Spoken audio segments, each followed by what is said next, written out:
जय हिंद दोस्तों, स्वागत है आप लोग का एनालिसिस वाला यूट्यूब चैनल पर। तो दोस्तों आज है 19 सितंबर को दोस्तों फर्स्ट शिफ्ट का आपका आरसी ग्रुप डी का एग्जाम समाप्त हो गया है। तो आज की इस वीडियो में 19 सितंबर फर्स्ट शिफ्ट में जीके साइंस करंट अफेयर्स के अधिकतम रियल प्रश्न मिल गए हैं, तो उन सभी प्रश्नों को देखने का प्रयास करेंगे। और दोस्तों इसका पीडीएफ आपको टेलीग्राम चैनल पर मिल जाएगा, जिसका लिंक डिस्क्रिप्शन में उसमें दिया रहेगा। इसके अलावा दोस्तों 17 अगस्त से 18 सितंबर तक का मतलब कि अभी तक थर्ड फेज में जितने भी एग्जाम हुए हैं उन सभी का पीडीएफ प्राप्त करना चाहते हैं ऑनलाइन फॉर्मेट में, तो ये हम लोग के द्वारा तैयार किया गया मात्र 20 रुपये के न्यूनतम शुल्क पर आइए आप इसे प्राप्त कर सकते हैं। व्हाट्सएप नंबर पर कॉन्टैक्ट करके व्हाट्सएप नंबर डिस्क्रिप्शन बॉक्स में दिया रहेगा। तो चलिए दोस्तों शुरू करते हैं। इससे पहले चैनल पर नए हैं तो चैनल को सब्सक्राइब जरूर कर लीजिएगा, नोटिफिकेशन बेल को भी ऑन कर लीजिएगा। पहला प्रश्न देखने को मिल रहा है कि माजुली द्वीप आप किस नदी पर स्थित है। तो माजुली द्वीप की बात करें दोस्तों तो ये आपका रिपीटेड क्वेश्चन है, आप देख भी सकते हैं। माजुली ब्रह्मपुत्र नदी के मध्य में बसा एक बड़ा नदी द्वीप है, ठीक है। तो ब्रह्मपुत्र नदी पर है। माजुली द्वीप की बात करें तो ये आपका विश्व का सबसे ऊंचा नदी द्वीप है, सबसे ऊंचा नहीं सबसे बड़ा नदी द्वीप है। इसके बाद उमानंद की बात करें, उमानंद जो आपका छोटा नदी द्वीप है वो भी दोस्तों आपका ब्रह्मपुत्र नदी पर स्थित है। कहाँ पर? तो असम में आपका स्थित है। इसके बाद दोस्तों आपका आया था वाटरमैन ऑफ इंडिया किसे कहा जाता है या कौन है। तो दोस्तों राजेंद्र सिंह को वाटरमैन ऑफ इंडिया के नाम से जाना जाता है। उनका जन्म आपका 6 अगस्त 1959 ईस्वी को उत्तर प्रदेश के बागपत जिले के डौला गांव में आपका हुआ था। और राजेंद्र सिंह भारत के प्रसिद्ध पर्यावरण कार्यकर्ता थे। वो जल संरक्षण के क्षेत्र में कार्य करने के लिए प्रसिद्ध थे, इसलिए इनको दोस्तों आपका वाटरमैन ऑफ इंडिया कहा जाता है, ठीक है। अगला क्वेश्चन दोस्तों आपसे पूछा गया था पहली महिला फुटबॉल की खिलाड़ी जिसने अपना पहला गोल है जो कि ब्राजील के खिलाफ किया था। आपका जो क्वेश्चन का लैंग्वेज जो आपका इस तरह था कि मनीष कल्याण जो कि आपके भारतीय महिला फुटबॉल खिलाड़ी है अपना गोल किस देश के खिलाफ किया था। तो दोस्तों आपका ब्राजील के खिलाफ किया था, तो ब्राजील आपका राइट आंसर था।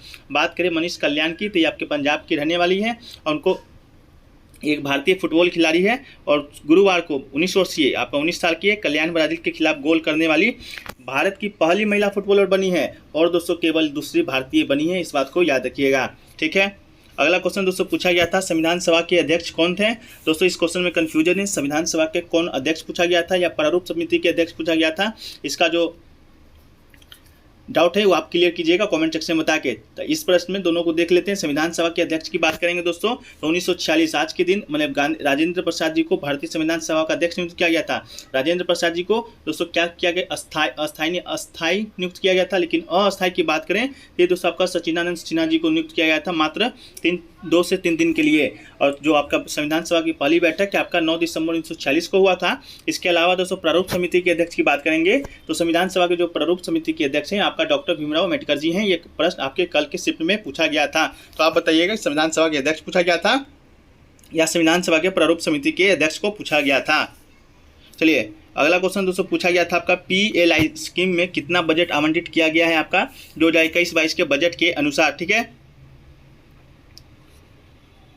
तो दोस्तों PLI स्कीम की घोषणा की बात करें तो 2021-22 के बजट में की गई थी। इसमें दोस्तों 1.97 लाख करोड़ रुपए खर्च करने का प्रस्ताव दिया गया था। तो दोस्तों आपका 1.9 करोड़ लाख रुपए आपका बिल्कुल राइट आंसर हो जाएगा। चलिए दोस्तों एक प्रश्न आपका देखने को आया था पैगंबर मोहम्मद से संबंधित कि पैगंबर मोहम्मद ने इस्लाम का उदय कब किया था, इस तरह का कोई प्रश्न देखने को आया था। तो दोस्तों बात करें इस्लाम का उदय कब हुआ था तो आपका 7वीं शताब्दी में आपका हुआ था 669 ईस्वी में, ठीक है। बात करें पैगंबर मोहम्मद का तो आपका मोहम्मद पुन अबुल अल कासिम मोहम्मद इब्न अब्द अल इब्न इनका पूरा नाम है जो आपको देख सकते हैं। इसके अलावा 570 ईस्वी में इनका जन्मदिन हुआ था और दोस्तों 632 ईस्वी में आपका मृत्यु हो गया था। इस्लाम के संस्थापक की बात करें तो कुरान को दोस्तों कहा जाता है कि मोहम्मद का जन्म 570 ईस्वी में मक्का में हुआ था और 632 ईस्वी में मृत्यु हो गई थी और 622 ईस्वी में अपने अनुयायी के साथ प्रवास करने के लिए मजबूर किया गया था। तो इस्लाम का उदय दोस्तों आपका कब हुआ था 7वीं शताब्दी में आपका हुआ था 619 ईस्वी के आसपास, ठीक है। अगला क्वेश्चन पूछा गया दोस्तों कि डाडो बेटा जो किस पहाड़ी की सबसे ऊंची चोटी है। तो डोडा बेटा की बात करें दोस्तों तो ये आपका नीलगिरी की सबसे ऊंची चोटी है जिसका जो ऊंचाई है आपका 2637 मीटर आपका स्थित है। उट्टी से लगभग 8 किलोमीटर की दूरी पर आपका स्थित है डोडो बेटा पहाड़ी जो कि दोस्तों आपका नीलगिरी की सबसे ऊंची चोटी है। अगला क्वेश्चन दोस्तों पूछा गया था आपका कि HIV किस किस से नहीं फैलता है। तो दोस्तों HIV की बात करें तो ये दोस्तों आपका ऑप्शन के अनुसार इसको आपका सही टिक करना था। तो ऑप्शन दोस्तों अगर आपको मालूम होगा तो आप कमेंट सेक्शन में जरूर बताइएगा, ठीक है। अगला क्वेश्चन दोस्तों पूछा गया था आपका ये दीपिका पल्लिकल और दोस्तों आपका पूछा गया था ये सौरभ घोषाल के बारे में कि दीपिका पल्लिकल और सौरभ घोषाल कॉमनवेल्थ में किस गेम्स में आपका कांस्य पदक आपका जीती थी। तो ठीक है, तो राष्ट्रमंडल खेल की बात करें तो दोस्तों 10वें दिन भारतीय खिलाड़ियों का श्रद्धांजलि प्रदर्शन जारी रहा था और टीम इंडिया मेडल टैली में चौथे स्थान पर पहुंच गई थी। एथलेटिक्स, बॉक्सिंग और टेबल टेनिस के बाद स्क्वैश में आपके भारतीय खिलाड़ियों ने पदक जीते थे। स्क्वैश में दोस्तों मिश्रित युगल में भारत की दीपिका पल्लिकल और सौरभ घोषाल की जोड़ी ने ऑस्ट्रेलिया की डोना लोमन कैमरून पिल्ले को सीधे सेटों में दोस्तों हराकर 50वां कांस्य पदक जीता था। तो आपको मालूम चल गया होगा इसका राइट आंसर क्या होगा, स्क्वैश बिल्कुल राइट आंसर होगा। ठीक है, चलिए अगला क्वेश्चन दोस्तों आपसे पूछा गया था, यही राष्ट्रमंडल खेल से एक और आपका प्रश्न पूछा गया था कि राष्ट्रमंडल जो खेल है वो दोस्तों आपका कहाँ हुआ था। तो ये दोस्तों आपकी राष्ट्रमंडल खेल की बात करें तो ये दोस्तों आपका हुआ था इंग्लैंड में। इंग्लैंड में कहाँ हुआ था दोस्तों, तो बर्मिंघम में आपका 28 जुलाई से 8 अगस्त के बीच खेला गया था और कुल 72 देशों ने हिस्सा लिया था। ठीक है, अगला दोस्तों पूछा गया था विश्व जीवा उत्सव के बारे में पूछा गया था। ठीक है, तो विश्व जीवा उत्सव की बात करें दोस्तों तो ये आपका कहाँ का त्यौहार है, तो ये दोस्तों आपका नागालैंड का त्यौहार है। ठीक है, नागालैंड का त्यौहार है। इसके अलावा दोस्तों एक विशु पर्व है जो कि दोस्तों आपका दक्षिण भारत में लोकप्रिय त्यौहार है। ये दोस्तों आपका केरल और तमिलनाडु का लोकप्रिय पर्व है। तो विशु भी आपसे पूछा गया था, लेकिन इस बार आपको पूछा गया था विशु जीवा पूछा गया था। तो विशु जीवा दोस्तों आपकी बात करें तो ये आपका सही आंसर हो जाएगा, नागालैंड आपका इसका राइट आंसर था। और विशु पर्व के बारे में पूछा जाएगा तो ये आपका केरल का था जो कि दोस्तों आपका आया भी था। ठीक है,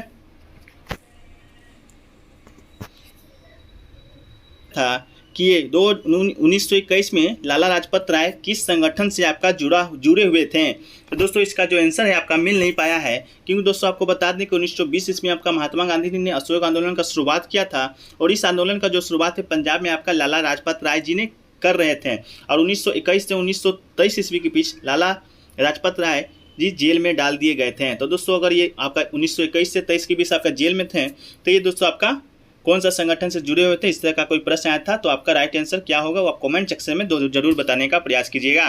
ठीक है, अगला क्वेश्चन दोस्तों पूछा गया था आपका कि नेत्र का कौन सा जो भाग है वो आपका रंग का निर्धारण करता है। तो दोस्तों बात करें आंखों के रंगीन भाग को आइरिस या परितारिका कहते हैं, जिसमें मौजूद पिगमेंट से हमारी आंखों का रंग तय होता है। तो परितारिका आपका बिल्कुल राइट आंसर हो जाएगा, या आपका आइरिस राइट आंसर हो जाएगा। ठीक है, चलिए इसके बाद बात करें दोस्तों कि आपका एक प्रश्न और देखने को आया था कि लोकसभा 2019 की लोकसभा में कौन से नंबर के था आपका लोकसभा हुआ था। तो अभी दोस्तों वर्तमान में जो चल रहा है आपका 17वीं लोकसभा चल रहा है। ठीक है, और 2019 की बात करें 2019 की लोकसभा कौन से नंबर की थी। तो 2019 की लोकसभा में चुनाव हुआ था दोस्तों जो कि आपका 17वीं लोकसभा का चुनाव हुआ था, जो कि अभी वही चल रहा है। ठीक है, वर्तमान में बात करें लोकसभा में कितने सदस्य होते हैं तो 545 सदस्य हैं और दोस्तों वर्तमान में अध्यक्ष और अंग्ल भारतीय समुदाय के 2 मनोनीत सदस्य भी मिलाकर सदस्य की संख्या 543 है। आपको मालूम होगा राष्ट्रपति के द्वारा 2 मनोनीत सदस्य किए जाते हैं जो कि पिछले सीटों में आपका पूछे भी गए थे और इसकी संख्या दोस्तों 545 होता है। और अधिकतम संख्या की बात करें तो 550 अधिकतम संख्या लोकसभा का होता है और राज्यसभा का दोस्तों 250 अधिकतम और 245 दोस्तों आपका वर्तमान में सदस्य है। ठीक है, इसके बाद दोस्तों बात करें आपका कि एक आया था कि बजट 2022 के भारत 100 ईयर के कितने पिलर हैं। आपके ऑप्शन में था 1 2 3 4, तो इसका राइट आंसर दोस्तों आपका 4 राइट आंसर हो जाएगा। ठीक है, इसके बाद दोस्तों आपसे पूछा गया था कि ग्रुप 16, ग्रुप 14 और ग्रुप 15 में केवल एक नॉन मेटल कौन सा आपका ग्रुप है। तो इसका राइट आंसर दोस्तों आपका 17 ग्रुप दोस्तों आपका राइट आंसर हो जाएगा, जो कि आपका नॉन मेटल है। ठीक, आपसे यही पूछा गया था कि ग्रुप 14, 15, 16 में कौन एक नॉन मेटल है, तो आपका 17 राइट आंसर हो जाएगा। इस्लाम का उदय पूछा गया था जो कि 17वीं सदी में हुआ था। इसके बाद दोस्तों आपसे पूछा गया था कि संतृप्त हाइड्रोकार्बन की विशेषता क्या है, तो इस तरह का भी प्रश्न आपको देखने को मिला था। इसके बाद दोस्तों आपका आया था कि संविधान सभा के निर्वाचित सदस्य कौन है। तो दोस्तों बात निर्वाचित सदस्य का, तो दोस्तों संविधान सभा में 5 से 6 लोग निर्वाचित सदस्य थे, जिसमें आपका राजेंद्र प्रसाद, भीमराव अम्बेडकर ये सब निर्वाचित सदस्य थे। लेकिन क्वेश्चन क्या आया था, आप ये क्वेश्चन बताने का प्रयास कीजिएगा। इसके बाद दोस्तों ये प्रश्न आया था कि किस राज्य या केंद्र शासित प्रदेश ने एजुकेशन पर 12 एजेंसियों के साथ समझौता किया है। ठीक है, अगर ऑप्शन में दोस्तों आपका तेलंगाना होगा तो सही है, अगर तेलंगाना नहीं होगा तो दोस्तों इसका आंसर मुझे मालूम नहीं है। अगर आपको मालूम है तो आप कमेंट सेक्शन में बताने का प्रयास कीजिएगा कि किस स्टेट या यूटी ने एक एजुकेशन पर आपका 12 एजेंसियों के साथ आपका समझौता किया है। ठीक है,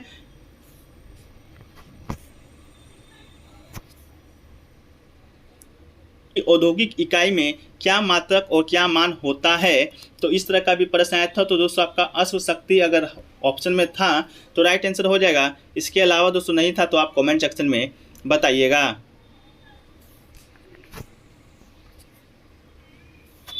प्रश्न अभी तक से फर्स्ट ट्रिप 19 सितंबर में पूछे गए थे। तो दोस्तों आपका जो प्रश्न आपका 100% रियल है। और दोस्तों अगर आप चैनल पे नए हैं तो इस चैनल को सब्सक्राइब कर लीजिएगा और वीडियो को दोस्तों लाइक जरूर कीजिएगा। इसके अलावा दोस्तों इसका पीडीएफ आपको टेलीग्राम चैनल पे मिलेगा और आप व्हाट्सएप नंबर पे भी कॉन्टैक्ट करके इसका पीडीएफ प्राप्त कर सकते हैं। इसके अलावा 17 अगस्त से 15 सितंबर तक का पीडीएफ प्राप्त करना चाहते हैं ऑनलाइन फॉर्मेट में, तो हम लोग के द्वारा तैयार किया गया है। तो आप हमें व्हाट्सएप पर कॉन्टैक्ट कीजिएगा, मात्र 20 रुपये के न्यूनतम शुल्क पर आपको ये मिलने वाला है। तो चलिए दोस्तों वीडियो को यहीं पर समाप्त करते हैं। वीडियो देखने के लिए धन्यवाद। जय हिंद, जय भारत।